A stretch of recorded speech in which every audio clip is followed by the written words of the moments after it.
Hi there. My name's John Stevens. I'm pastor of Zion Lutheran Church in Oregon City, Oregon, and we are part of the ELCA. And welcome to Dollar Store Children's Sermons, where I take a look at the lectionary text and I tie them to an item from the Dollar Tree or the junk drawer or the kids' room or the garage. That's how I've been doing it. Thank you for spending a little bit of your week with me in this way. Thank you for your partnership in this ministry, and thank you for the love that you're sharing with your kids and your congregation and your families. You, my friend, are rocking it. Now, a little commercial is that I have my Advent devotional that I've got out, and if you donate to the Dollar Store Children's Sermon and you would like a copy of the PDF version for your personal use, when you donate, let me know. You want to put an email address in there so I can email that PDF to you. It doesn't happen automatically. I get the donation and then I see that request and I email it over to you. I ask that you use it for your personal use. If you're going to use it for the congregation, I have another way of licensing that, and it breaks it down to a minimal cost per copy for the congregation. You can also get it through the blurb link in the show notes. So anyway, but thank you. Thank you for the work you're doing. And if you'd like that, that's the way that we can go about that. If you have any questions, you can email me at john@giftofgrace.net. Giftofgrace.net, and it's all one word. All right.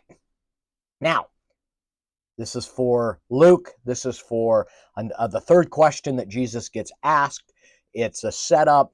The group that asks Jesus this question doesn't even believe in the resurrection, and there's a whole thing. So a lot of commentary that is written on this that is very helpful. Working Preacher, Pulpit Fiction, lots of commentaries that you can read that highlight that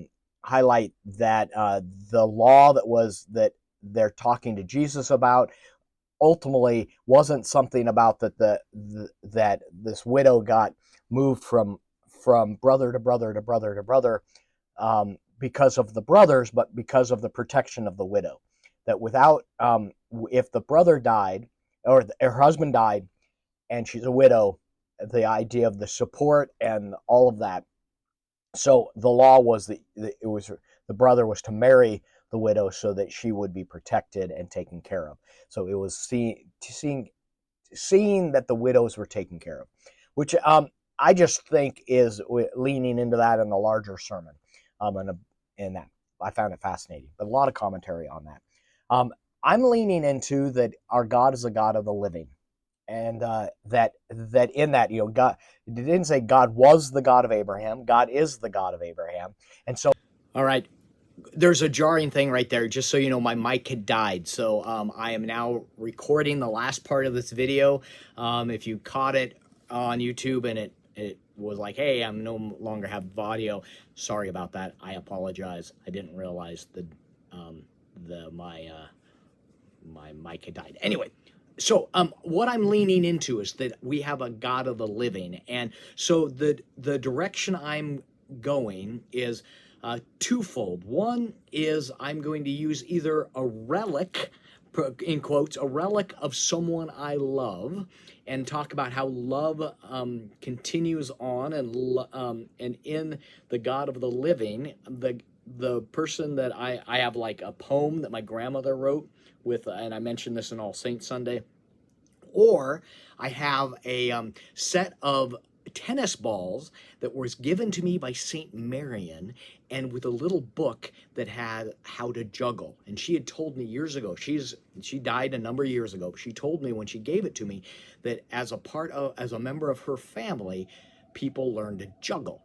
And so this was her way of welcoming me into this family. And I still have them over here, and I see this and I go, the love that I have for Marian and Marian had for me, and ultimately what Marian had for the world, continues to roll out because of the God of ours, that God loves us so much. So that's, there's that.